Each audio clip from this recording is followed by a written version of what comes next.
Assalomu alaykum hammaga. Ish faoliyati boshladik. Bugun 2 yanvar. Hammani kirib kelgan 26-yil bayrami bilan tabriklayman. Yil boshidan yangilik qilishda davom etamiz. Colt mashinasiga mana shu tomonda ko'ryapsizlar. Yaltirab qolgan. Yangilikni zo'rni qilganmiz. Hozir narigi mashinamizni qo'yib, bu o'zimning mashinam, bunga ham hozir o'rnatamiz. Mana yangilik akalar, nima deyapti bu? Black piano Xitoy mahsuloti bo'ladi mana. Sepilmagan bu, hech qanaqa sarafina, dog', oqib qolgan joylari yo'q umuman.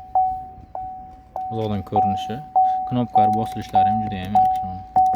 Hech qanaqa muammo qilmay ishlaydi. Uzoqdan ko'rinishi mashina videoni juda ham chiroyli ochib qo'ydi. Narxi ham qimmat emas. Narxiga e'tiborli bo'lamiz. Komplekt 4 ta eshitga 250 ming so'm chiqadi narxi. Narxini ham zo'r qilib qo'ydik. Ustanovka o'zlaringiz qilib olsalaringiz ham bo'ladi, hech qanaqa muammo bo'lmaydi. Orqaniki uzoqdan ko'rinishi qop-qora bo'lib turadi. Passajerda orqa tomoni. Bosilishlari ham zo'r, ichlari tiqir-tiqir qilmaydi. Biriga bir tushgan hammasi. Narxi bor yo'q 250 ming so'm. Shoshib qolamiz, dastavka xizmatlarimiz ham bor. Nechta kerak bo'lsa bemalol chiqarib yuboramiz. Hamma tarafi zo'r.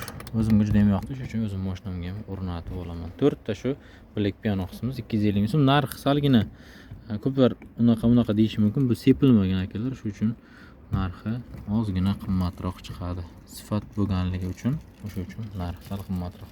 Pastda nomer qoldirib qo'yaman, bemalol telefon qilaversangiz bo'ladi. O'zimizga olib kelsalaringiz, ustanovkasi ko'ngildan chiqarib berasizlar, shuni o'rnatib beramiz. E'tibor uchun hammaga rahmat. Kanalimizga obuna bo'lib qo'yinglar. Yangiliklar hali oldinda.